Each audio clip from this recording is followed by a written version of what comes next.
आज की हमारा टॉपिक है अलंकार। अलंकार में आपका है अन्युक्ति अलंकार। इससे पहले मैंने 2 क्लास पढ़ा दी हैं अलंकार की। उसमें मैंने आपको बताया था एक तो अलंकार की परिभाषा, अलंकार का शाब्दिक अर्थ की जो अलंकार है वो अलंकार हम यानी अलंकार किसे कहते हैं, अलंकार का अर्थ क्या है, अलंकार का कहाँ प्रयोग किया जाता है, वो मैंने सबसे पहली क्लास में बताया था। उसके बाद जब हमारी दूसरी क्लास थी उसमें मैंने आपको बताया था अलंकार कितने प्रकार के होते हैं। उसमें मैंने आपको बताया था कि अलंकार हैं वो कितने प्रकार के होते हैं, 3 प्रकार के होते हैं, अर्थालंकार, शब्दालंकार और अभयालंकार। इनकी परिभाषा भी नोट कराई थी और क्लास में मैंने समझाया था। अब देखो ये सारी क्लास आपको पढ़ने के लिए इस चैनल को सब्सक्राइब कर लो और जो पहले की क्लासें हैं उन क्लासों को देख लो, अलंकार पार्ट फर्स्ट और पार्ट सेकंड। अब यहाँ से मैं अलंकार स्टार्ट करा रही हूँ। ये हमारा पहला अलंकार है अन्युक्ति अलंकार। तो अभी तक आपने अगर YouTube चैनल को सब्सक्राइब नहीं किया है तो इस चैनल से जुड़े रहने के लिए चैनल को सब्सक्राइब कर लो और अपने दोस्तों के साथ शेयर करो ताकि ज़्यादा से ज़्यादा लोग इस चैनल का फ़ायदा उठा सकें और ज़्यादा से ज़्यादा बच्चे पढ़ सकें। किसी से कोई शुल्क नहीं है, मुफ्त शिक्षा है। तो सभी आगे की क्लास हम स्टार्ट करते हैं, ठीक है। और अभी तक आपने वीडियो को लाइक नहीं किया है तो वीडियो को लाइक करना, ठीक है। अब मैं देखो तो अलंकार किसे कहते हैं ये सब बच्चों को पता है। अब आपका है पहला अलंकार अन्युक्ति अलंकार नंबर 1। तो अन्युक्ति अलंकार है ये किसको कहते हैं हम इसके बारे में पढ़ेंगे। अन्युक्ति देखो मैंने आपको बताया कि कोई भी चीज हम पढ़ते हैं तो उसकी जो परिभाषा है वो उसी शब्द में छिपी हुई रहती है। तो देखिए अन्युक्ति का अर्थ क्या है। पहले अन्युक्ति, सबसे पहले हम इस शब्द पर ही फोकस डालते हैं कि जो अन्युक्ति शब्द है इस शब्द का अर्थ क्या है, ठीक है। अगर शब्द का अर्थ समझ में आ गया तो समझ लो कि पूरी हमारी परिभाषा और जो अलंकार है वो ही समझ में आ। देखो अन्य, पहली बात अन्य शब्द को अलग कर लो, अन्य प्लस युक्ति।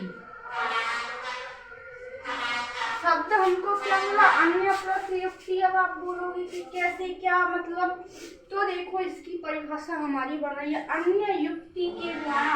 युक्ति का अर्थ होता है योजना, योजना, ठीक है।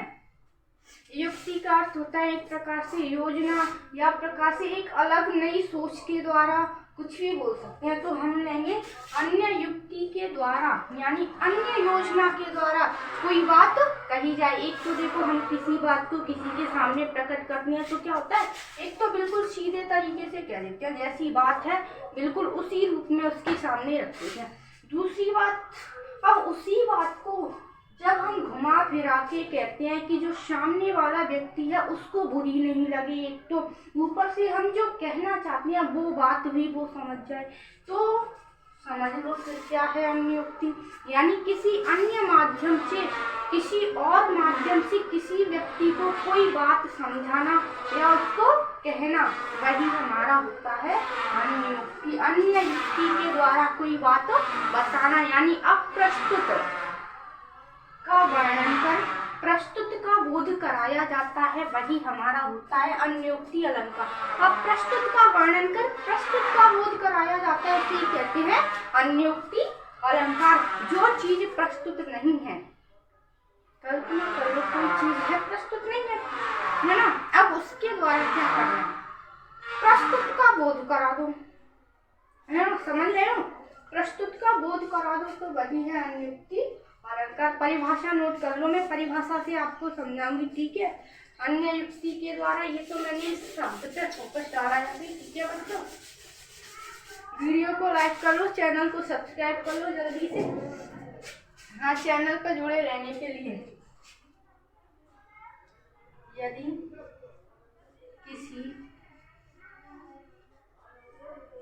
यदि किसी काव्य पंक्ति, यदि किसी काव्य पंक्ति में अप्रस्तुत का वर्णन कर का वर्णन कर प्रस्तुत का बोध कराया जाता है। का बोध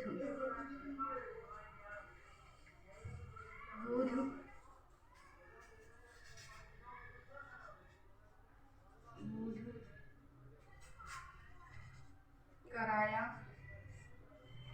जाता।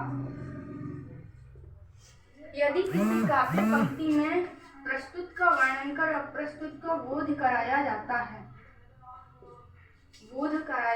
है, वहां पर अन्योक्ति अलंकार होता है।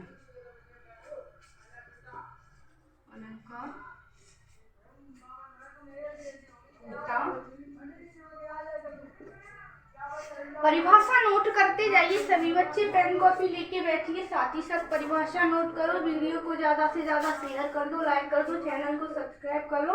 अब है आपका अन्योक्ति अलंकार। यदि किसी काव्य पंक्ति में अप्रस्तुत का वर्णन कर प्रस्तुत का बोध कराया जाता है, वहां पर अन्योक्ति अलंकार कहलाता है। सबसे पहले हम परिभाषा को समझते हैं। ठीक है, शब्द का अर्थ समझ लो। किसी अन्य युक्ति के द्वारा कोई बात कही जाए, अन्य योजना के द्वारा कोई बात कही जाए। दूसरा, यदि किसी काव्य पंक्ति में किसी यानी कोई भी काव्य पंक्ति हो सकती है। काव्य खंड, हिंदी के 2 खंड होते हैं, गद्य और पद्य, यानी पद्य भाग की कोई भी पंक्ति हो सकती है, काव्य खंड की कोई भी लाइन हो सकती है। अब प्रस्तुत का वर्णन कर। अब जो काव्य खंड की पंक्ति है उसमें क्या होगा? अप्रस्तुत का वर्णन कर। जो चीज प्रस्तुत नहीं है, अप्रस्तुत का वर्णन कर प्रस्तुत का बोध कराया जाता है। और जो प्रस्तुत है, जो चीज प्रस्तुत है, उसका क्या कराएंगे? बोध कराया जाएगा। वहां पर अन्योक्ति अलंकार होता है। यदि किसी काव्य पंक्ति में अप्रस्तुत का वर्णन कर प्रस्तुत का बोध कराया जाता है, वहां पर अन्योक्ति अलंकार होता है। जो चीज है नहीं, जो बात है नहीं, उस बात के द्वारा जो प्रस्तुत है उसका बोध कराएं, वही होता है अन्योक्ति अलंकार। उदाहरण लिखिए। उदाहरण के माध्यम से सभी बच्चे समझेंगे। अगर समझ में आ रहा हो तो वीडियो को लाइक कर दो, चैनल को सब्सक्राइब करो अगर समझ रहे हो तो। उदाहरण, नहीं पराग नहीं मधुर मधु, नहीं पराग नहीं मधुर मधु, नहीं विकास यही काल, अली अली कली ही शोबंध्य विंध्य वंध्य, आगे कौन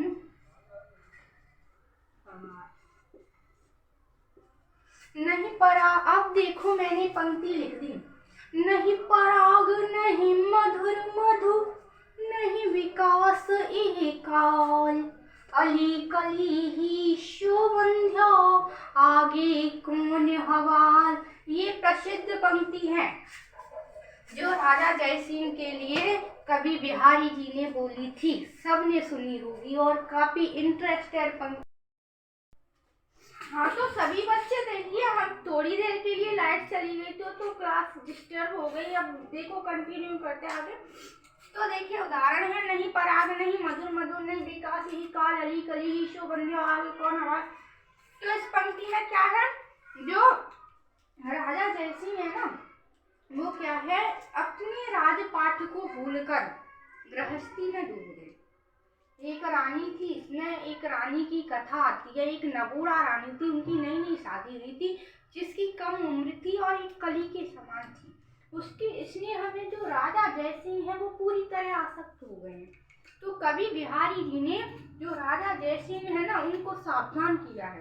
देखिए क्या है, नहीं पराग, नहीं पराग, नहीं मधुर मधु, नहीं विकास। यानी अभी जो है ना वो एक क्या है, पुष्प होता है ना, जब वो पूरी तरह से नहीं खिलता है तब क्या होता है, वो एक पराग के समान होता है। मुझे खिला पुष्प देखा है, तब से ही अगर भंवरा उस पर आसक्त रहकर उसकी जड़ में पड़ा रहे तो क्या होगा। उसी प्रकार जो राजा जयसिंह है उनकी रानी को अपनी पूरी उम्र प्राप्त भी नहीं कर सकी है, तब तक राजा जयसिंह उसकी तरफ आसक्त हैं। तो वो क्या कह रहा है कि जब इस रानी का यानी जो कली है उसका पूर्ण विकास होगा तब आपका क्या हाल होगा। अब इसीलिए वो क्या कहते हैं फिर, तो आप अपनी राजपाट को देखिए, अभी से इस गृहस्थी के जाल में इस तरीके से मत फंसिए। और यहाँ इसमें हमको दिख रहा है नहीं पराग नहीं मधुर मधु, यानी यहाँ फूल पराग, फूल और पराग कलियों का वर्णन दिख रहा है। नहीं विकास ही काल, अभी तो इस जो कली है उस कली का विकास भी नहीं हुआ है। अली कली ही शो बंध्यो, और जो भंवरा है उसमें पूरी तरह से बंध चुका है। आगे कौन, हवाल, और आगे जब इनका विकास हो जाएगा तब क्या होगा उस भौरे का। उसी प्रकार जो राजा जयसिंह है वो अपनी नगोड़ा रानी के प्रेम में इतने आसक्त हो गए हैं कि पूरे राजपाट को भूल बैठे हैं। तो जो कवि बिहारी जी हैं उन्होंने इस स्थिति को देखा तो उन्हें सावधान किया कि अभी से आप इतनी आसक्त हो रहे हैं तो आगे क्या होगा इस राजपाट का। तो इसमें प्रस्तुत वर्णन क्या है, देखो प्रस्तुत वर्णन क्या है, राजा जयसिंह और उनकी नगोड़ा रानी का ही तो वर्णन है, वास्तविक वर्णन। और यहाँ पर हमको देखो दिख क्या रहा है, जो भौरा है कली है उनका वर्णन तो दिखाई दे रहा है ना, वही तो दिख रहा है जो है नहीं, क्योंकि यहाँ समझाया किसको जा रहा है, राजा को समझाया जा रहा है, राजा ही प्रस्तुत है। पर किसके माध्यम से समझा जा रहा है, कली और भौरे के माध्यम से ही तो समझाया जा रहा है, जो उस राज्य में क्या है अप्रस्तुत हैं। और वही आपकी परिभाषा में भी लिखा है, यदि किसी काव्य पंक्ति में अप्रस्तुत का वर्णन कर, अप्रस्तुत है ये कली वगैरह कहाँ से आ गए राज्य में बताओ, तो क्या है प्रस्तुत का बोझ कराया जाए। प्रस्तुत तो वही है राजा और उसकी रानी जिसकी मुख में वो आ सकते हैं, तो समझ गए। अब प्रस्तुत का वर्णन कर प्रस्तुत का बोझ कराया जाता है, वही आपका होता है अन्योक्ति अलंकार। इसमें कोई भी डाउट हो बच्चे को इस उदाहरण में या इस परिभाषा, तो कमेंट करके पूछ लीजिए, ठीक है। और समझ में आ गया तो वीडियो को लाइक कर दो और चैनल को सब्सक्राइब कर लो। एक और उदाहरण समझ लो अगर आपकी समझ में नहीं आया हो तो। देखो माली आवत देख कर कलियन करी पुकार, करी पुकार, फूले फूले चुन लिए, फूले फूले चुन लिए, खाल हमारी बात। अब देखो इस पंक्ति को पढ़ो, माली आवत देख कर कलियन करी पुकार, फूले फूले चुन लिए काल हमारी देख। अब यहाँ पे समझो, माली आवत देखकर वास्तविक अर्थ बता रही हूँ, जो यहाँ पर अप्रस्तुत है। माली आवत देख कर कलियन करी पुकार, यानी माली को आते हुए देखकर जो कलियां हैं यानी अधकिले पुष्प, उन्होंने क्या है पुकारना शुरू कर दिया। क्या, फूले फूले चुन लिए काल हमारी बात। जो काल है ना वो किसको ले जा रहा है, यानी इसमें तो देखो जो माली है ना वो किसको तोड़ के ले जा रहा है, फूलों को ही तो ले जाएगा, जो अभी फूल खिले ही नहीं है उनको ले जाएगा नहीं ना। तो जो कलियां कह रही हैं जो पुष्प पूरी तरह से खिल गए हैं उन पुष्पों को कौन लेके जा रहा है, जो माली है वो लेके जा रहा है। अब देखो इसका वास्तविक, और देखो फिर वो क्या कहती है कि वो कुछ समय बाद हमको भी ले जाएगा, हम भी पुष्प बन जाएंगे तो वो उनको भी ले जाएंगे। और इसमें देखो ये क्या है, वास्तविक अर्थ देखा जाए जो प्रस्तुत अर्थ है हमारे अनुसार, ठीक है, जो इसकी परिभाषा के अनुसार इसका अर्थ है वो माली आवत देख कर कलियन करी पुकार, यानी जो काल है, माली का अर्थ क्या होगा यहाँ पे काल, काल को देखकर, जो कलियों का अर्थ होगा युवा, युवक, जो आज के जमाने के युवक हैं वो क्या कर रहे हैं, पुकार कर रहे हैं फूले फूले चुनिए, कि जो फूले फूले का अर्थ होगा वृद्ध लोग। जो काल है उसने आकर क्या है, वृद्ध लोगों को तो वो ले जा रहा है और कुछ समय बाद वो क्या है, हमको भी लेकर जाएगा। तो इस काव्य पंक्ति में जो यहाँ पर दिखाई दे रहा है, जो अप्रस्तुत अर्थ है वो क्या है, अप्रस्तुत का वर्णन का, प्रस्तुत का बोध कराया जाता है। वर्णन यहाँ पे किसका दिखाई दे रहा है, माली कलियों और फूलों का ही तो दिख रहा है, जो क्या है अप्रस्तुत है, और वर्णन उन्हीं का है। और प्रस्तुत क्या है यहाँ पे, काल, युवा और वृद्ध जन ही तो प्रस्तुत हैं। तो इसको समझ गए आप, अप्रस्तुत का तो यहाँ वर्णन हो रहा है और प्रस्तुत का क्या हो रहा है, बोध कराया जा रहा है। तो अन्योक्ति अलंकार आपका खत्म हुआ। इसमें किसी बच्चे को कोई डाउट हो तो पूछना, ठीक है। समझ में नहीं आए तो कमेंट में पूछना, और यानी तो क्लास में पूछना, कुछ बच्चे ऑनलाइन वाले कमेंट करके पूछना। समझ में आया तो वीडियो को लाइक करो, शेयर करो, सब्सक्राइब करो, ज़्यादा से ज़्यादा सपोर्ट करो, ठीक है। धन्यवाद।